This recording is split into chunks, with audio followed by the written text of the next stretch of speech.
just like what we were talking about. Everybody sets their goals high, and look what happens. This isn't just ours. This is everybody's. This is everybody's. This is what you need, Ted DiBiase. You need a little bit of family. That's what we are. When we get together, we get people's taken together. This is not the $1 million belt.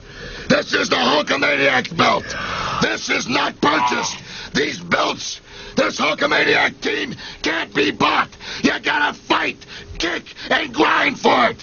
And Hulk Hogan, we are gonna fight, kick, and grind for you all the way. You know something, multi-million-dollar man? Now that we're winding down to the Survivor Series, now that it's not that far off, I really like the fact that you're being backed into a corner by your own team. These guys aren't a bunch of has-beens like you tried to drill into the powers of Pain's mind.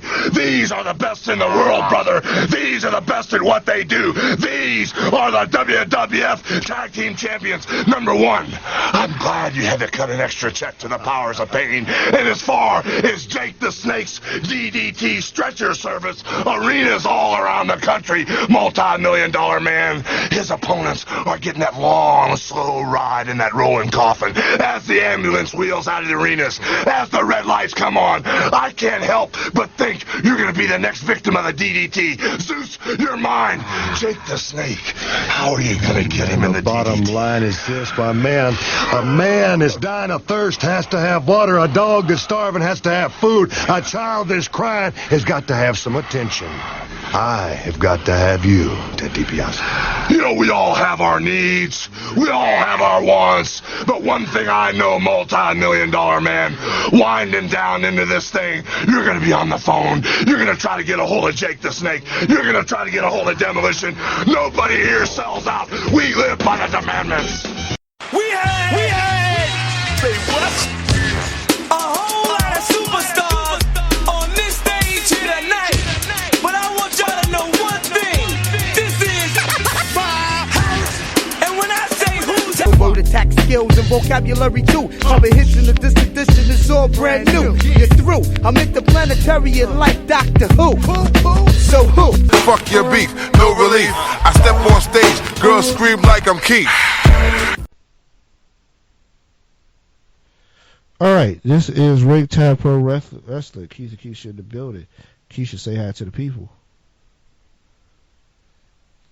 Keith, how many times am I going to say hey to the people? Like, I ain't dealing with you tonight. That's where I'm at. But, hello, everybody. How you doing tonight? I'm trying to make it. Everybody. You only say hi to the people once, because they can't hear all the other times. Mm-hmm. You know how many times I'm going to say hi to the people? As many times as I want to. Hi! Hello, everybody. How you doing tonight? I'm good. I'm chilling. I'm not as enthusiastic right now in my voice because it's late. I'm not going to lie. That's pretty much the deal. I think as I get older, like the later it gets, the less and less I'm going to be like, hey, you know, it just pretty much goes that way. So. Okay, so we are experiencing technical difficulty, but I'm sharing it with y'all. So welcome to the first Ring Time Pro Wrestling after the election. Yep, if you have been under a rock, we are in the United States over here. We elected a new president. We had to elect one because what we got is done with their 8 years. He ain't done yet. Well, he ain't done yet. No, he ain't done yet. He ain't done to January. I don't care. Nope. He ain't finished to January. And I'm pretty sure ain't nobody under no rocks. Some people might want to wish they under a rock right now. But, no. Ain't nobody under the rock. They know what's going on. I mean, based on the election results, there's some people smoking rocks. But that's a whole nother different topic. Right now, we're going to get into this wrestling. But, we're going to talk about some stuff. We're going to have some fun. And we're going to keep this lighthearted. Why? Because we went heavy, we went dark, and it all screwed up the recording. So, from now on, we're going to keep it light and keep it moving. But, Keish, we end up here. We ready. So, let's get this done. This is... Woo! Let's do it. If y'all knew what we went through to get this thing recorded, Anyway, we're gonna go right to the Raw. They live from Scotland. Apparently, WWE is over in Europe right now. They enjoy their European tour. They do this about once a year, and they broadcast live from Scotland. Well, it wasn't live. It was broadcast from Scotland. I would say live. We went with Raw. Everybody's prepping for Survivor Series. Like, we have moved clearly on to Survivor Series. Stephanie hit the ring, and she brought Team Raw in together, and she made the final member of the team, Seth Rollins, because who else would it be, Keish? And apparently won't be nobody else. She told them that they need to compete like their jobs depended on it, which means somebody might be in trouble after this. Of course. But, hey, man, they all don't get along. No, they don't. Not at all. As a matter of fact, they were literally at each other's throats. Yeah. Literally. So, you had the best friends who felt like they should be running the show. You had the two guys who used to be best friends, and I don't know what their relationship is now. And that's going to remain a little bit ambiguous. And then there's this big guy in the middle who, like, I don't like none of y'all. All y'all. Yeah. Yeah, exactly. And that led to a fatal five-way that we'll talk about later on in the show. Because Stephanie realized that, hey, they need to get this off their chests before they get in the ring.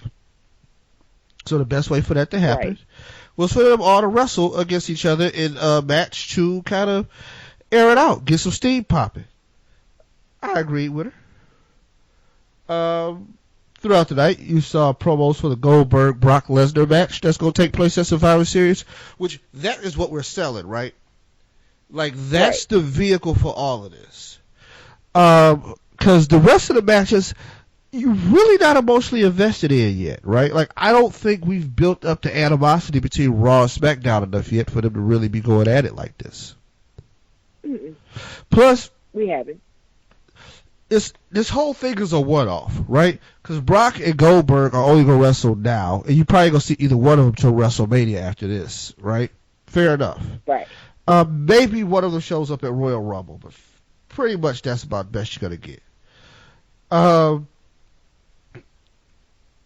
Raw and SmackDown people, they're going to go back to their respective feuds after this. So you're asking a lot for everybody to be for people to be invested for this show. But it is Survivor Series. It's one of the big four. It has 30 years of history, right? So there's that. But let's go into the show. We had a cruiserweight tag match with Sin Cara and Rich Swann. They took on Brian Kendrick and Noam, who is a local Scotland guy. And it was an okay match. Keish, do you dig the purple aesthetic that goes on during the cruiserweight matches? No, I'm tired of it. Like, the thing with it, okay, I understand that purple is associated with cruiserweight because of the Cruiserweight Classic, but I thought they would leave the purple ropes and everything with the Cruiserweight Classic. Like, the Cruiserweights do not need the ring to be completely purple every time they wrestle, because in my eyes, you're separating them from everybody else, and that's not necessary. Like, we understand that there is a Cruiserweight division. Historically in wrestling, there might not have been always a Cruiserweight division, but then there has been a big presence of it. They never were, like, distinctly separated from everybody else. Everybody wrestled in the same ring, same color ropes, same everything. If you want them to, in my eyes, feel like the superstars that they are, stop separating them by having them wrestle in a separate colored ring. It makes no sense. Like, I'm not saying purple is a bad color, because it's not. It's not a bad color at all. But at the same time, it's not necessary to have the purple ropes and all of that. Like, they completely change the ring every time the Cruiserweights wrestle, and I never understand why. Why not just leave it like it is? You know, they're wrestlers just like all the other superstars. There's no reason to have the belt, that has the ropes. I mean, the belt itself is purple, which is understandable, but like after going back and watching like wrestling in the 90s and stuff, the belts were different colors, and it's fine, like whatever, but don't turn the ropes purple and everything else, you know, every time they out there. Like, it's crazy. You don't have like a purple background every time they speak on a mic or every time you see them backstage or anything like that. So why do it out in the ring? I actually have had this thought. I've had this feeling for weeks now. I was kind of for it when the Cruiserweight Classic was over, but at the same time, I'm over it now. Like, now I'm just like completely over it. They don't do it in NXT, so I don't understand why they do it on Raw. Like, it just doesn't make sense to me. I think it needs to end, and it needs to end soon, because I feel like everybody should be united together, you know, as a show. I know the Cruiserweight division is supposed to be like its own kind of thing, but at the same time, everybody wrestles in the same ring anyway, so like, why not keep it the same? Don't change nothing. Don't change, because when you dig, and then on top of that, every time they change the ropes, then that's some commercial break they got to go to, or some ridiculous segment that they have to have that makes no sense, you know, or something they have to cut to in order to do it, because it takes, I mean, they might do it quickly at this point, but it still takes time. It takes time. So that's just me, though. Personally, I'm not for it. I never will be for it. I can't. Like, I'm done with it already. You know, like I said, I supported it at first, but now I'm just over it. I know that went a little longer than expected. No, it was good. I was with you. I agree. I just think, I don't know, it just doesn't do anything for me, right? Like, I think, especially with being Raw, let's leave Raw. Now, when they do 205 Live, yes, I would like the purple aesthetic. You know what I mean? I think that says something different. Now, the problem is that they're probably going to do mostly the 205 Live recordings during Raw and SmackDown. So, we'll see how that goes over. But Sid Cara and Rich Swann got the defeat. Well, not got the defeat. They defeated Kendrick and Noam. And Rich Swann pinned Kendrick. So I think they're setting it up for him and Kendrick to have a match and for you to care about it. Because TJ Perkins is going to be out for a little while because I think he hurt his neck. Hope he, speedy recovery. So, yeah, there's that. Kendrick was mad with Dar after the match, and, they got into it in his hometown, and what was that? After that, we goes backstage. Stephanie put Sami Zayn in a match against Rusev because she didn't like Sami Zayn being put in the open challenge against Ziggler, so she said, hey, you go fight Rusev for what? Because I think Rusev should have that open challenge slot. And, man, she was kind of cruel to Sami Zayn. Like, she pretty much tells Sami Zayn he sucked. And you know what? A lot of people agreed with her. Which I don't know what they want to do with Sami Zayn. But we'll see how that works out later on in the show. All the tag teams showed up for the summit as they talked to the New Day about them being ready for Survivor Series and New Day being captains. And New Day sold the Braveheart gimmick. Tag team match with the Braveheart gimmick. All right. Okay. So the New Day comes out with the Braveheart gimmick. I guess they try to inspire the tag teams for the match against SmackDown. Now, here's the thing. Right. I think the tag team match is the most balanced match of the entire pay-per-view. Really? Yes. Like, when I look at the women's match, I don't even know who the other two women are yet. Right? I'm just saying Raw.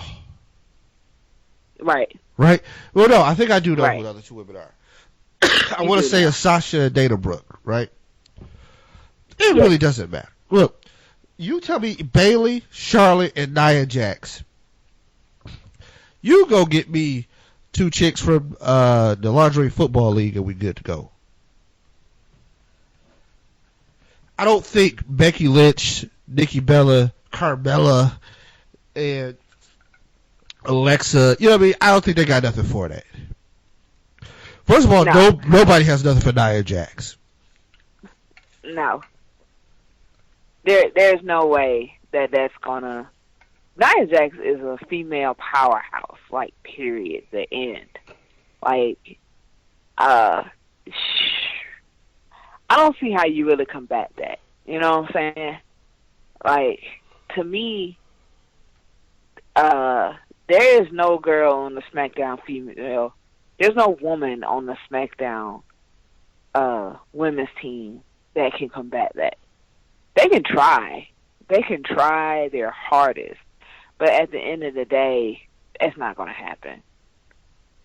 Trust me. I can't stand 3 out of the 5 that's on the SmackDown women's team. And I already said that the Raw women's team, hands down, just has it. Like, they, to me, that's actually the one match that's not even a question for me. Like, period. That you can talk about everything else. That's something that I don't even, like, discuss with other people because I'm like, have you seen Raw women's team? Like, no. SmackDown doesn't have a chance in that. Not a shot. Sorry. I love Becky. I do. But she has no backup. Like, I don't. Becky has no backup. Which sucks, because... Okay, well, there's Nikki, but other than that, like... Really? Is there anybody else?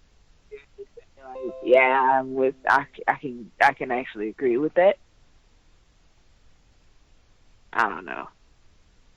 To me, I really question how they're going to make it through that match, let alone, what the rest of the team, how the rest of the team is going to survive. Seriously. But I guess that's something we have to wait to Survivor Series to see, huh? Yeah, no, we have to wait to Survivor Series to see how it plays out.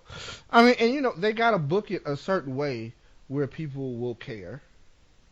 Right. And they got to book it where people will say, I think I'll rock with it. So, yeah. I'm not sure where it goes, but I think the women's match is unbalanced.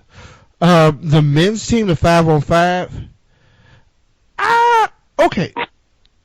I don't think it's totally unbalanced, but clearly one has a little bit more bang for their buck. Right. Right. So there's that. But I think that one has the most interesting matchups. But the tag teams, I can't really call it, right? Like, I like a lot about both of those tag teams.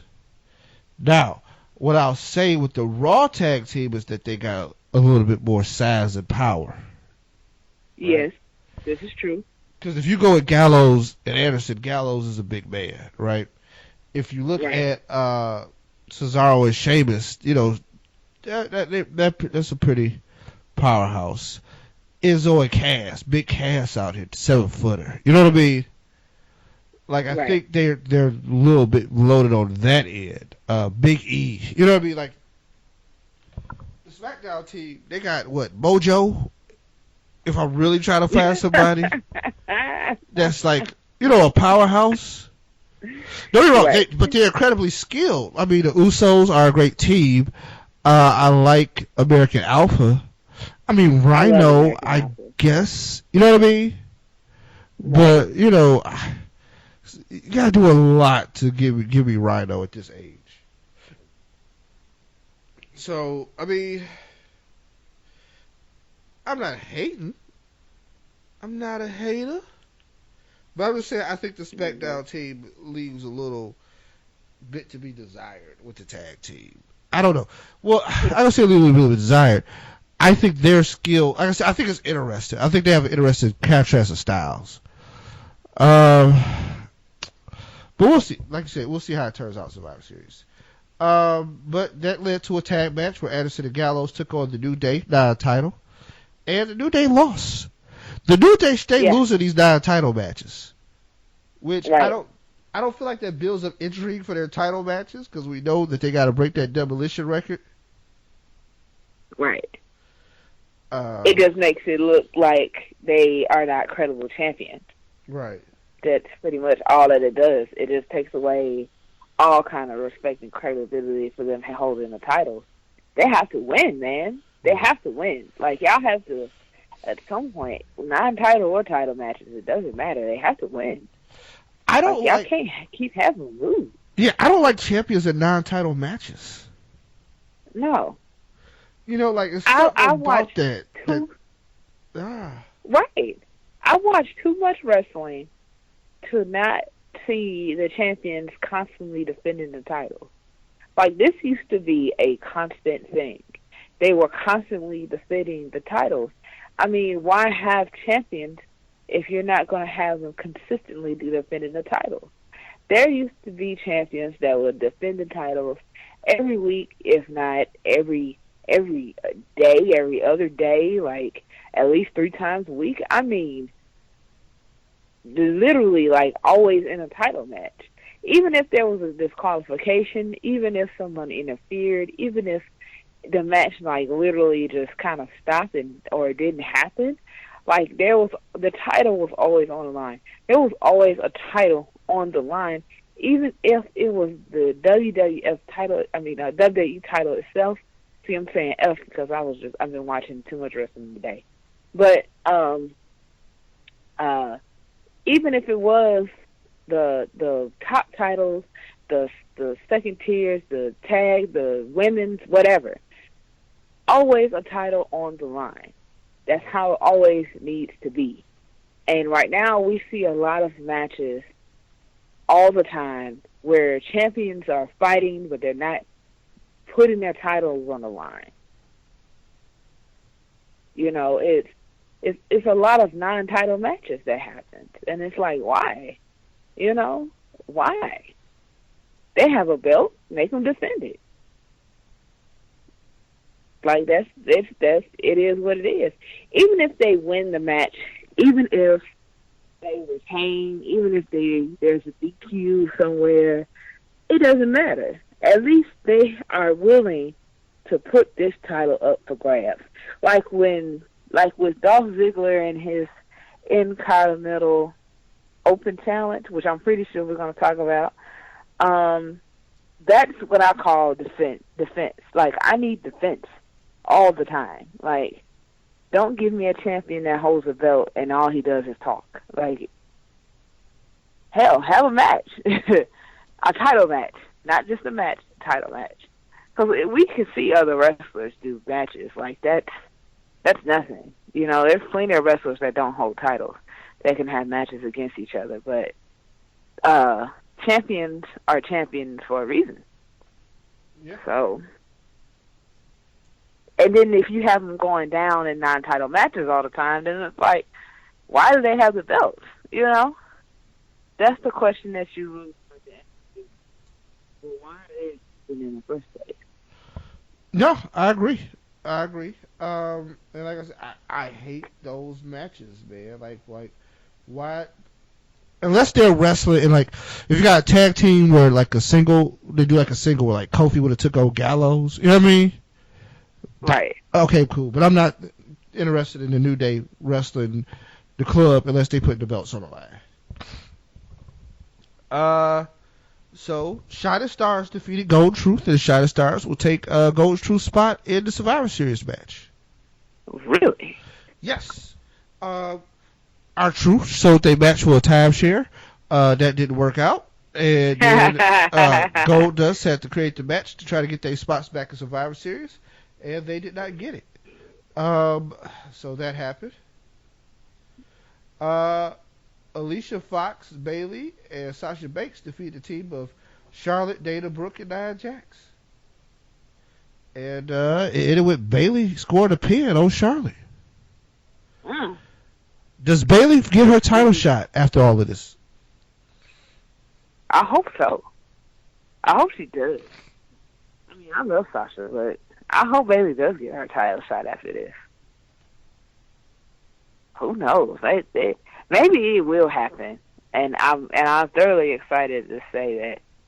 You know, I'm ecstatic for that to happen, personally. Like, maybe it's because I love Bayley. I mean, I love Sasha too, but still, you know. No, Go Bayley, yeah. A lot of people dig Bayley. I've noticed that. You know, Lynn is a huge Bayley fan. So it's always nice to see that work out. So yeah, I dig Bayley. I can rock with Bayley. So we had that. Sami Zayn actually defeated Rusev, Keish. So, and I mean, poor Rusev, right?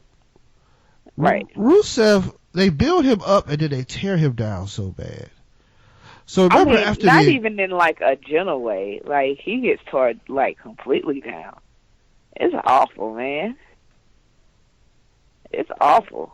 Like sometimes I want to be like, Rusev, do you need a hug? Like, 'cause it is rough, man.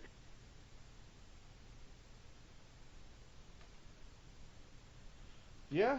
I really don't know what to say about that half the time. Yeah. You and me both, Keisha. You and me both.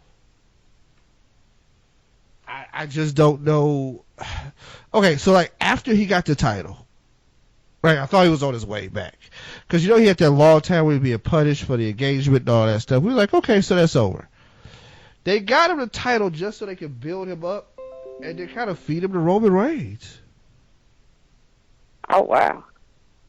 I mean, that's what it looks like. So now after they fed Roman Reigns, guess what happens? The very next week, he doesn't go back at Reigns. He goes to Goldberg and gets jackhammered. And now he's taking a loss to Sami Zayn clean. Right. Which, don't get me wrong, I'm very excited to see a Sami Zayn Dolph Ziggler match, right? For the IC title at Survivor Series. You can call it the sell-off. Because both of them are going to try to outsell each other.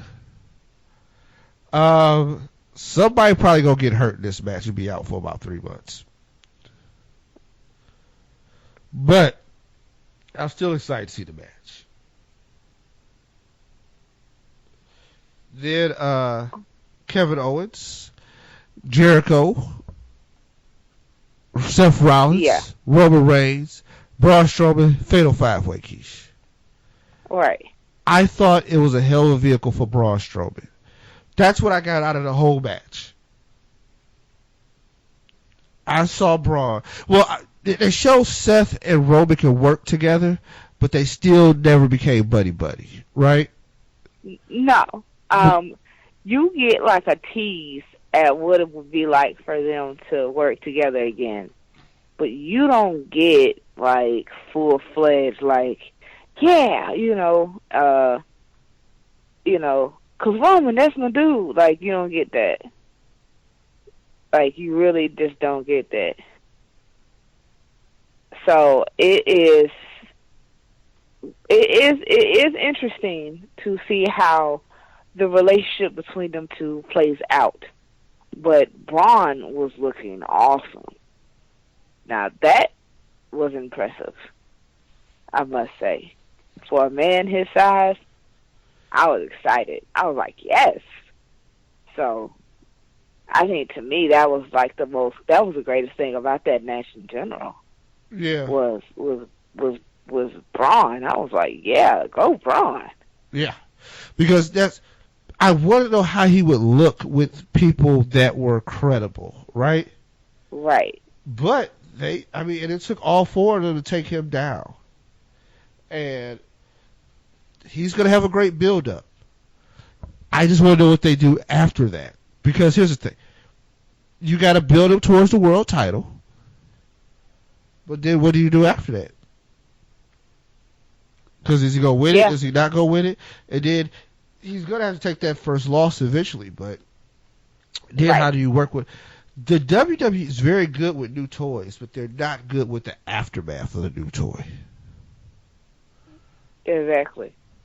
Like, they're great at bringing out that brand new person and, you know, making them look good and polishing them up and everything like that. But then, then after that, it's like, okay, so on to the next thing. And it's like, wait, well, what about me? You know? What are you going to do with me? What happens here? And then that's it. Like, nothing else comes after that. So, I don't know. I just hope they don't do Brian like that because it would be a horrific waste. And that's not something that I want to see happen to him. Like, in my eyes, if they're not going to give him the right push, then they don't need to push him at all. That's just my personal opinion. I mean, granted, yeah, you want him to have exposure and look good and all that kind of stuff, but at the same time, don't do all of that and then just to, like, forget about him later or completely bust him down later. I don't want to see that. I actually like Braun Strowman. I really don't want to see that. Nope. But I digress. Yeah. Kevin Owens wins the Fatal 5-Way, and he ends up pinning Jericho in a weird set of circumstances.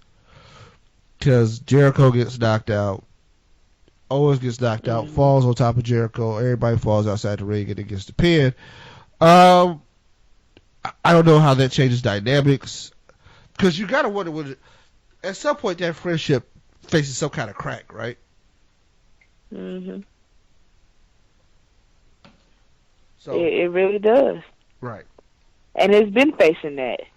Like, that crack is getting bigger and bigger. I mean, eventually, they're just going to bump heads and go to blows. I'm just waiting for it to happen, personally. Yeah. I'm just sitting back watching. Right.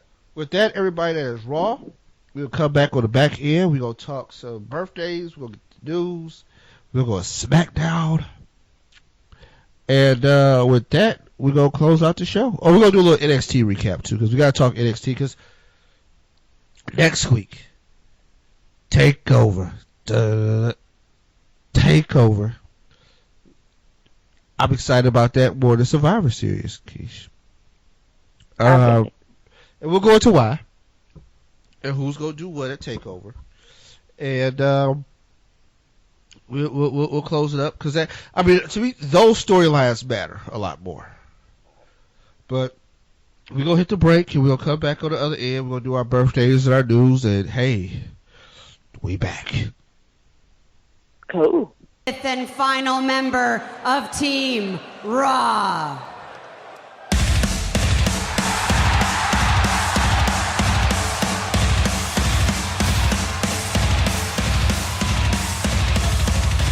SmackDown Live, you can forfeit now if you want.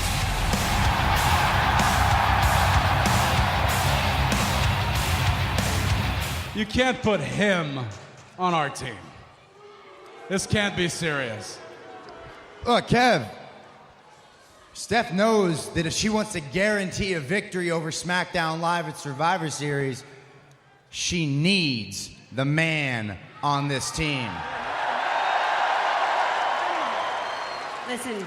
And I've been given certain assurances just to be on this team. But you rest assured that after we get the job done at Survivor Series, nothing is finished between you, me, and old Sparkle Crotch here. Listen, gentlemen, I know that there is no love lost between you, but these are the men that you are going to be competing against. I need for the 5 of you to work together to be a team, or else you're going to prove Daniel Bryan right when he said Raw superstars are lazy and complacent. Is that who you are? I said, is that who you are? No, I know that's not who you are.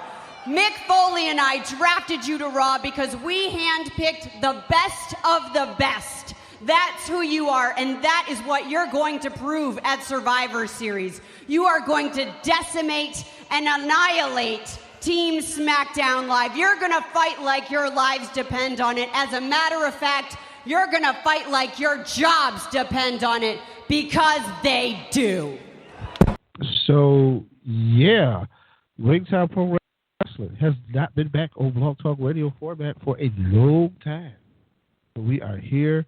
We are trying something new. Keith and Keisha in the building. So, let's do this. This is the second part of a show. We recorded the other part earlier. You go to Spreaker and check out the whole show. You can check us out on Stitcher or on iTunes. And I guess this will all carry over to all those places just about, because we keep the show going everywhere. I just want to do it because, one, we've been having trouble with the audio and trouble with recording. So I will try Old Faithful and see how it worked. And I am about to see what it is like when we record, and we use some other formats. So all of this is going to go into these magical spaces, and we're going to see what happens. But Keish, glad you're here. This is fun. It's exciting. Yes. And let's do these birthdays. Birthdays. Now, today is the 11th when you go hear this show. That would be, it's Kip James' birthday, a.k.a. Billy Gunn. And he turned 53. Now. Oh, wow. To go backwards, Keish. 2 days ago would have been the 9th. Chris Jericho would have been celebrating his birthday. Chris Jericho turned 46.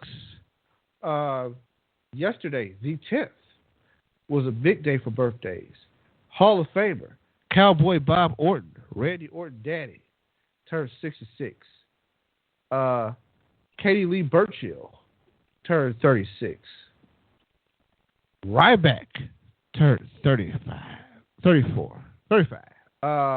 Peyton Royce turned, did I read this right? Yeah, 24. So that comes on birthdays. If you go back 3 days ago, the Rainmaker, Okada, had a birthday. Young Okada is 29. Yeah, the Rainmaker is 29, which is very interesting because, you know, people have been making offers to the young man. Well, at least that's what I hear. Word on the street. But I think he's getting compensated very well over there in New Japan. And probably ain't going to go nowhere. But also, and since we're done with birthdays, let's go to the news. And we're talking about Okada. Keish, Wrestle Kingdom 11. The card is being set. The main event, the Rainmaker, Okada, against Kenny Omega for the IWGP Heavyweight title. It's going to be so serious. It's going down. Yeah. Yeah, it is. Yeah. It's going to be way more than people have expected it to be. I've been looking and been going through my stuff, and you know what I've noticed? We've really neglected our non-WWE wrestling. I mean, a lot. But that's because, okay, think about it. The WWE loads you up. They have 5 hours of content just on Monday and Tuesday. If I go NXT, that's 6. Now they're doing 2 pay-per-views a month. So there's 2 weeks a month where you have 10 hours of content to go over. Hard to do a show and then get with what's going on, the TNA and all that. There's a lot of wrestling overload, right? But I found some help. I got the Fight TV app, and it has some of everything. And a lot of it's free. So I would download it to the tablet. Saturday when I'm at work, I will go get caught up on some other stuff. I will watch some of these ROH shows I've been missing. And I'll have something else to talk about besides WWE. But they run it like 3 separate companies. Raw, SmackDown, and NXT are like 3 separate things. Like next week, we got a preview Survivor Series and TakeOver. 2 pay-per-views for the same weekend. Mm-hmm. So, I mean, it's going down, Keish. That's all I can say. It's going down. It is all right. So, get ready for it. But yeah, Wrestle Kingdom 11 is going down. There's going to be some wonderful matches at Wrestle Kingdom. Also in the news, Justin Roberts, former WWE announcer, will release a book based on his time in the WWE. So I think that'll be interesting. In other announcer news, do you know Joey Styles got blocked on Twitter by TNA? Yeah, oh man, wow. Yeah, kind of petty. But it's a reason why. They asked Joey Styles, like, who you think gonna win the title of TNA tonight, or what's gonna be the big match you gonna watch on TNA or Impact on Pop? He said the ownership on the pole match. So they decided to block it for that. That's kind of awful. Yeah. But yeah. So there's that. So we had this election this week, right? And some people didn't vote for Trump or Hillary. Do you know that people are saying all kinds of crazy stuff? There was a rumor that Harambe got 11,000 votes,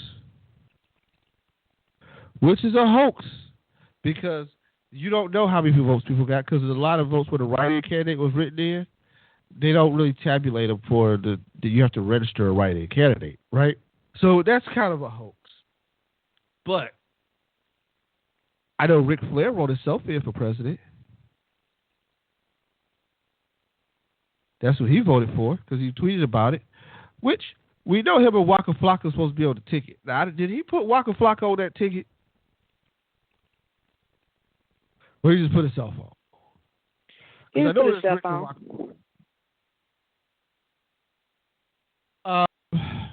Matt Hardy said he got thousands of votes. That a U.S. official called him and told him that a U.S. government agency has told that I would get thousands of votes. He put that on Twitter. Now, I'm done with him. The funny thing is that a wrestling news site reported that like it really happened. No, Matt Hardy said it happened, not that it actually happened. What government agency called Matt Hardy, Keish? Right. I want to know. They wouldn't even know because the votes didn't even tabulated yet. Like oh my God. But exactly. There was a site that actually reported that as news. Also in election news, Rhino lost his bid for the state house in Michigan. So they probably gonna drop their belts no time soon since he's gonna be out there working. And hey, let me give you some happy news, Keish. Of course. ESPN is going to produce a 30 for 30 on the XFL. The XFL. The WWE's wrestling league, football league, the XFL. And on the poster, it got He Hate Me. That might have been the greatest marketing and invention in all of football history. The very first time I've ever seen him on the field, the very first question I asked myself was like, who approved this? Who approved it and allowed it to happen? Because that name, awesome. So they said, look, forget just throwing your names on the back of your jersey. You can put whatever you want. If your name was Buki Bebe, you can put that on your jersey if you want to. And that young man, would he hate me? So, yeah, that happened. He hate me. He hate me.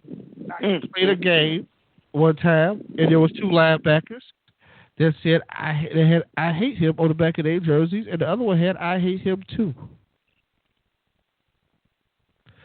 So there's that. But once again, greatest league for 1 year. 90 players from that league that went defunct after 1 year all made NFL rosters.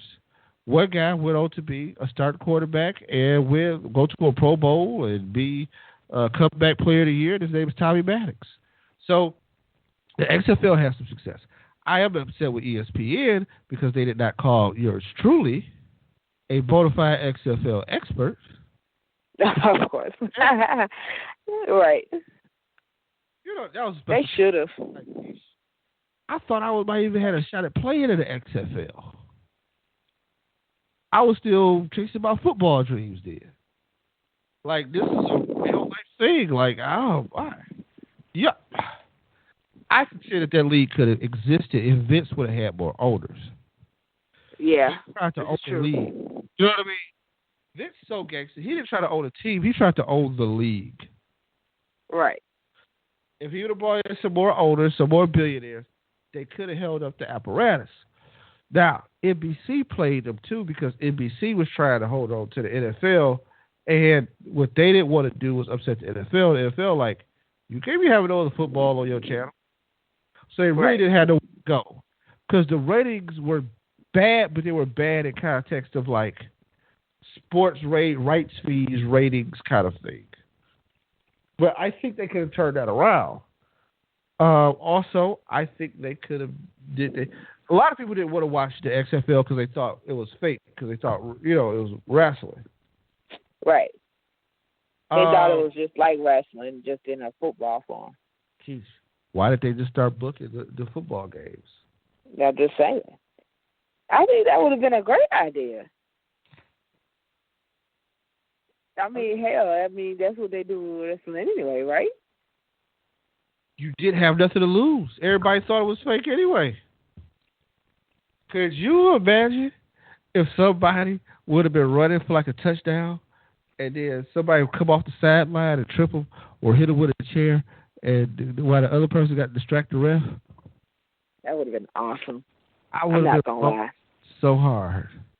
I would have thought that it was greatness. Like, yes. At the time that the XFL had actually happened, that's the kind of stuff that was randomly going on. So it would have fit in perfectly with everything. I think it would have been like a great success had they tried to, to go ahead and just try and book it.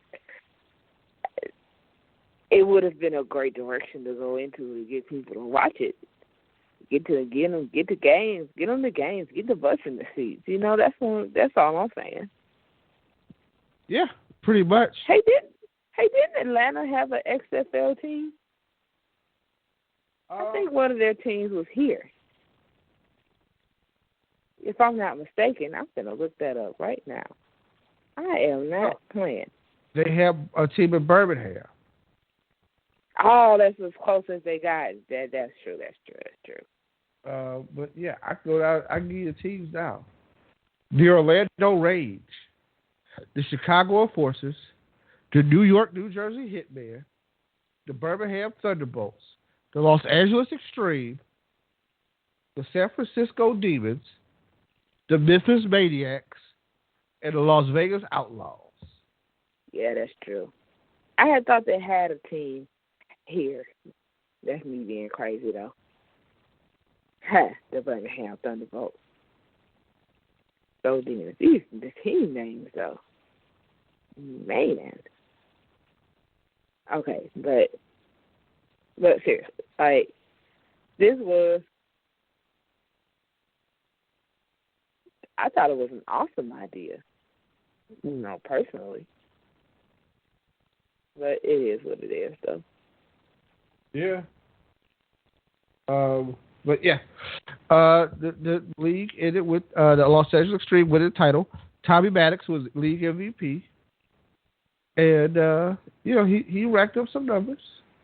Right. He's probably like the all-time lead passer and all that stuff in the league. But then he went on, like I said, to lead the Pittsburgh Steelers. I mean, this guy was the number 8 pick in the NFL draft, first round pick in '92, and he stunk. Right. And he ended up almost out of the league by like '94. And then, in '97 he was out of the league. And he was selling insurance, legit. And he played some arena ball, but then the XFL was what put it back on. Yeah. And in 2002, he led the Steelers to a 10-5 record in the postseason run. He was named Comeback Player of the Year. I mean, hey, he did his thing. Right. Do you know he got a Super Bowl ring as a backup in 2005 when he was with the Steelers? No, I was not aware. Yep. And then after that, he retired and became a youth baseball coach. Yeah, that's awesome. The XFL changed lives, Keith. The XFL changed lives. Yeah, it did. For the 1 year that they had it, it was awesome. I can't even deny that one. For the 1 year that they had it, it was greatness. I actually was excited about it, personally. I was like, yeah, let's do this. But it is what it is. So I can't wait to see that 30 for 30, though. I'm going to definitely watch that.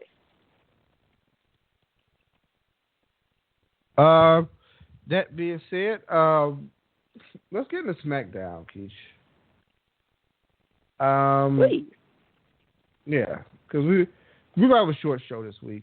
I thought we was going to do a little. We might talk NXT a little bit, but we're not going to go really too hard into NXT.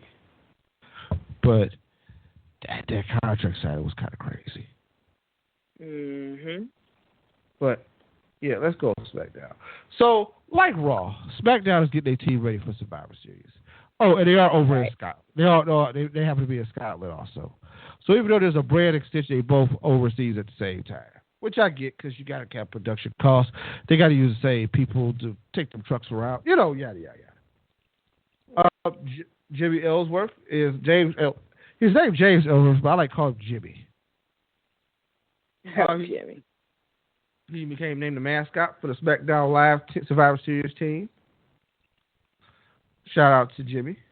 Right. Which I see that as being part of some shenanigans that will go along with that. Like, that's going to be shenanigans. Of course. So, Shane rallies the team. His team was having some issues, like the previous teams. So he creates some matches where, his team can get some energy out. So that new Wyatt family that we hate the name of, the new Wyatt with Randy, Luke Harper, and Bray Wyatt, takes on the babyface side of the team with Dean Ambrose and AJ Styles and no, it wasn't AJ Styles. I'm sorry, AJ was watching.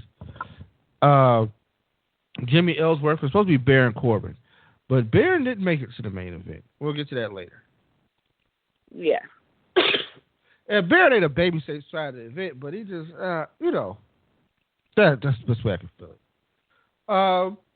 Breeze Dago took on the Vaudevillians for a spot in the 10-man tag match, and they beat the Vaudevillians. I haven't seen Breeze Dago in a long-ass time. Yeah. me and you both.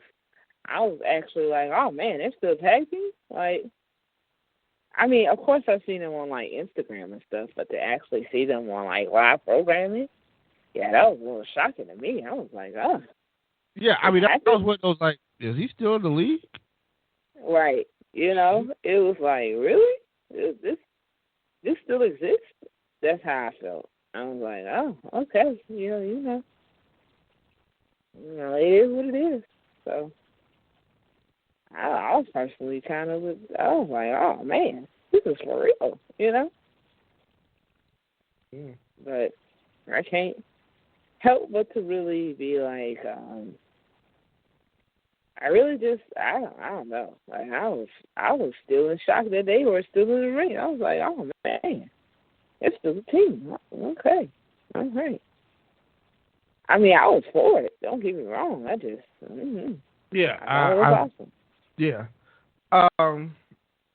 So they got the final spot. Then the next match, after Baron Corbin having a little conversation with Shane McMahon, he ends up in a one-on-one match with Kalisto. And he gets hurt. Throws off the whole dynamic, right? So he gets hurt against Kalisto, of all people.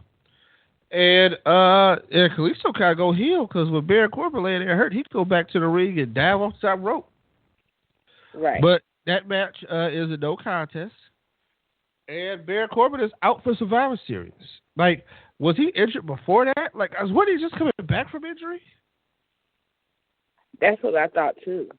And then here he is again. So it's just kind of like, all right, well, what is this? What does this prove? What is going on? I don't know. All I know is I didn't understand it at all at first. Like, I really was confused. I was thoroughly confused. So, I actually was trying to figure out, like, how that happened so easily. You know what I'm saying? Like, did you see that, though? Yeah. Like, it was literally kind of like, all right, I'm here, I'm on the ring apron, and then bam, like, he kind of falls off, and he's just hurt. And it's like, what? I seriously was confused by the entire thing. I was just kind of thoroughly, I was really, like, shocked. Like, how did this really happen? You know what I'm saying? Like, and then they played into it. It really played into it. And then it was like, y'all completely took something that happened so easily and then literally exploited it. And I really seriously just couldn't understand, like, how it was so easy to make that happen. But I guess that's neither here nor there. I guess it's just how things went, you know? But Kalisto, though, like, I get that he really wanted,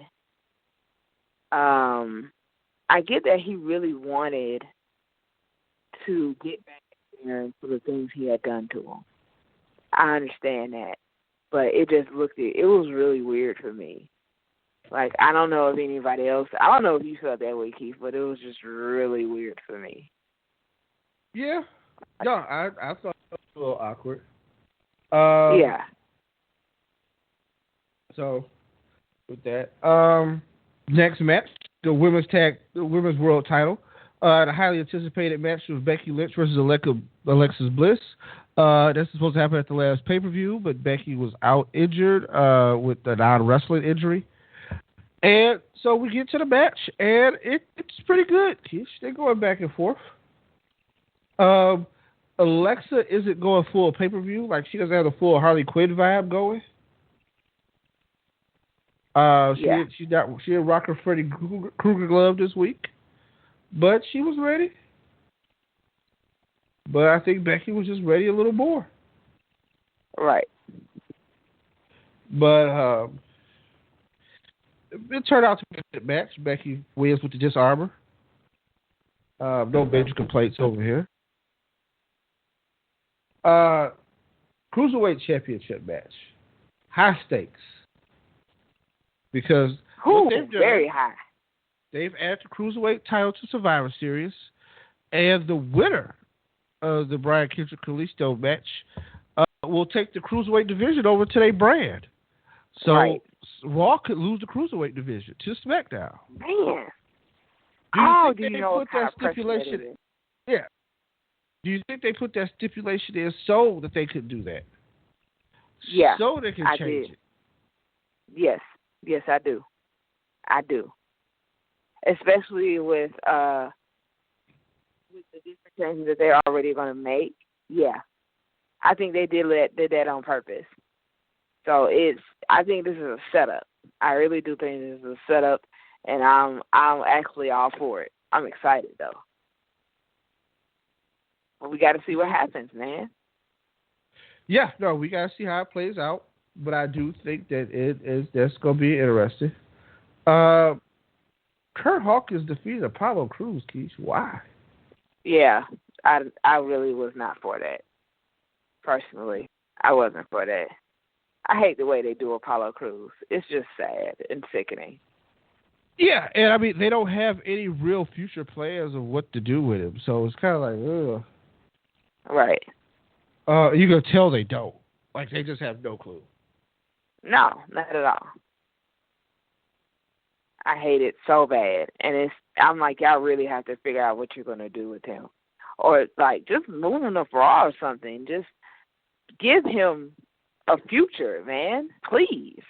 Because it's just wasted talent. And I actually like Apollo Crews, man. Oh, it's angry. It angers me. Yeah. So bad. You and me both. Not sure what the next move is there. So they fixed the teams up for the main event. And it's Bray Wyatt, Orton, and Harper. And they take on Ambrose, Ellsworth, and Kane. So pretty much you got Kane and Dean, because Ellsworth don't really count. And I don't know how they've stretched all the juice out of this gimmick. Like, that shit has read all of its course.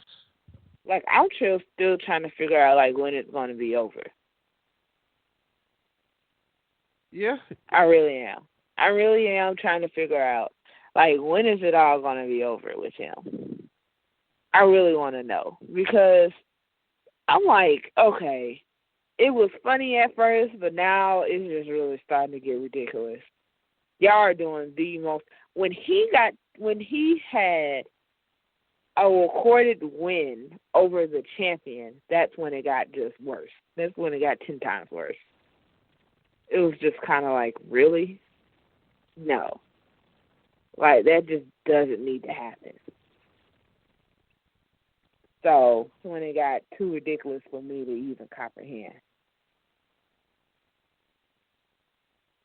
I'm done with it already. Like, seriously. I'm seriously done with it already.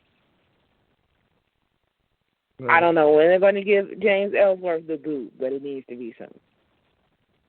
Yeah, I mean, it could happen after Survivor Series, but I think they got something. I don't know what they think they got, but I think they got something.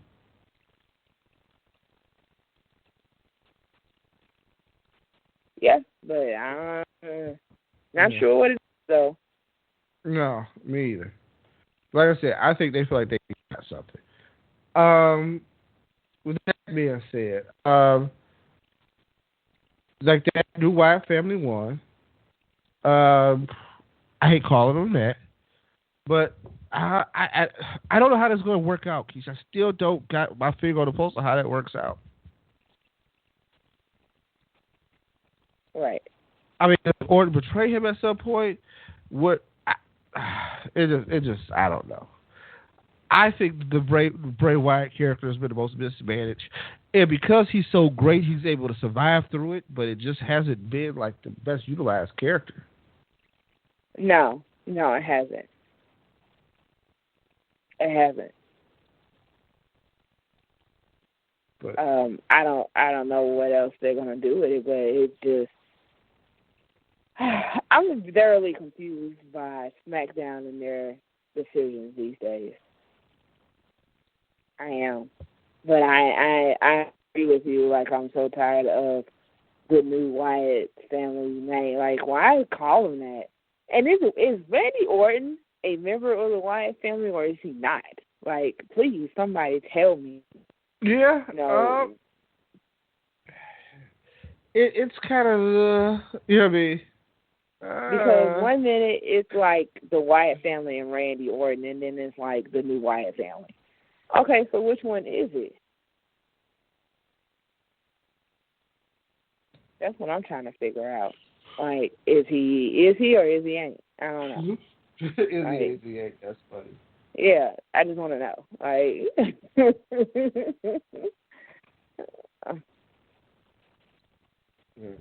well, I just need to know. Right. A brief overview of NXT. So I think we got our finals for the Dusty Classic. Ooh.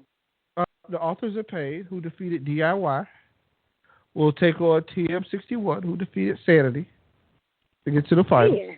That should be going down at TakeOver. Sanity. Yeah, Sanity got a lot going on.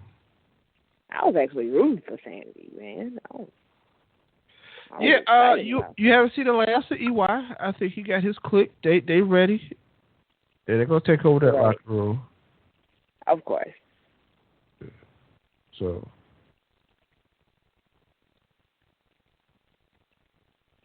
It is what it is. I'm ready for it, though. Yeah. With the Authors of Pain, there's a new stip that maybe that Paul Ellering cannot be ringside for the finals. Really? We'll see how that. Yeah, we'll see how that works out. Ember Moon looked good this week. She defeated Rachel Evers. And, I think she's on her way. I mean, ever since she debuted at you just knew she was a star. So, yeah, that happened. That's true. Samoa Joe and Nakamura have their contract signed. They're going to have a brutal match. Oh, that match is going to be so brutal. I can't wait to see it. Every second of it. Somebody's going to get hurt, Keith. Like, I really don't hope for that, but somebody's going to get hurt. Yeah, about 6 security guards got hurt on Wednesday when Nakamura got to him. But, yeah. King of Strong style, Keith, that's all I can say. Yeah, I know. Trust. You don't want one of those kicks to the face. That's all I'm saying. That just looking at them makes me hurt. I don't know. No, thank you. So, but it's just, I am thoroughly excited. I'm just as excited, if not even more excited about TakeOver Toronto.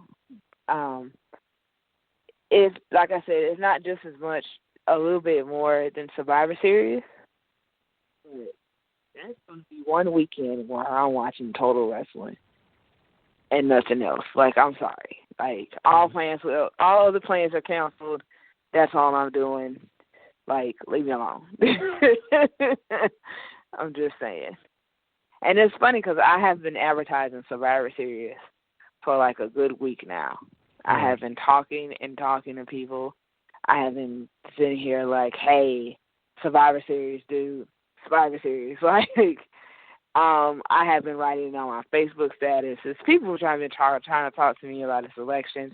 And I have been posting stuff about that too. But I'm like, really? What I want to know is who's going to win Survivor Series. Like, right. Like if you want to tell me something, tell me who's going to win Survivor Series. Right. That's what I want to know. I mean, here's the thing. One thing I'll say. What do you think about Shane McMahon adding himself to the 5-on-5 match? I love Shane. I really do. I don't know if I'm for that though, because I really want to know, like, did Shane just really write the ticket, for his team to lose, or did he just give his team a boost? Like, I don't know how to feel about that. Because then I think about the men on the Raw team, And I really wonder, like, how Shane holds his own. But then you have to remember, this is Shane McMahon we're talking about, and not just any other person. So here's where I'll go. I think him doing this, I think they say this show needs a boost. Right. And they feel like this will give the show the boost that it needs, and it will give it the ratings, or not just the ratings, but the buys or whatever they think. But here's the thing: I like attractions, right? And Shane ain't no spring chicken, so I would try to minimize the damage you do to him in a ring. I would not put him in a match at Survivor Series. Maybe at the Rumble, yes. Because I think the Rumble's a little bit higher profile. And then that sets you up for WrestleMania. And if he wants to do some one-off at WrestleMania every year for the next couple of years, I'm all for that. But I don't think this going to Survivor Series is that. Just for, like, what makes something special is the rarity of it. And I think the more you start going to that well, you make it less special. And I agree. Think that's what they're doing with him wrestling in Survivor Series. And like to your point, he's stacking up against this other team. He'll do something crazy. He's a kamikaze pilot, but at the same time, it's like I don't know if that's ego. You know what I mean? Right. Like, this isn't like Triple H adding himself to a team or something. No, this is Shane McMahon we're talking about, which to me I want to say it's worrisome, but I'm not actually like that concerned because Shane is tough, man. He's tough. Like, if anybody has never seen like a Shane McMahon match, then you will not understand. Like, this dude is he has some thick skin. No, you know. mean, I will never doubt his toughness. I think he's tough as a $2 steak, to quote JR. But right. I think that he's still not. Like I said, I don't think I would keep going back to that well over and over. No, I wouldn't either. I mean, I think this needs to be the last time for a long time. You know what I'm saying? Like, that's not something that you would keep doing.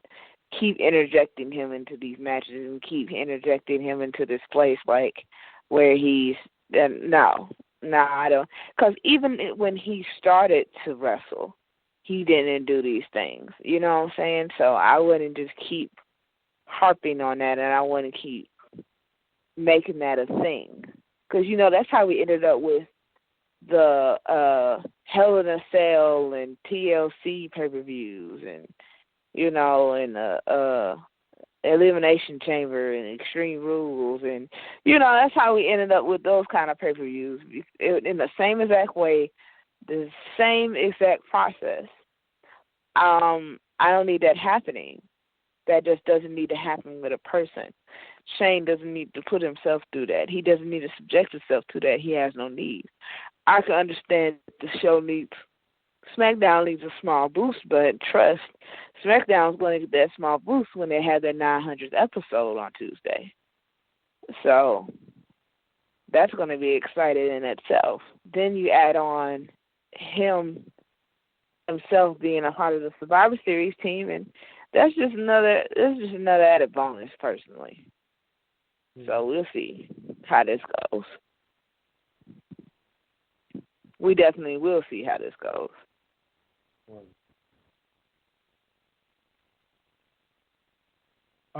With that, I'm going to put a pin in this show. We actually got it done this week. Right. There may be a Hell in a Cell recap just to fill the gap that we didn't do it. And I don't know when that'll come down the pike. But we appreciate y'all. We are sorry about technical difficulty that cost us the show last week, but we will strive to make sure that we get some technology that will work and produce the show. Without that being said, right. Out.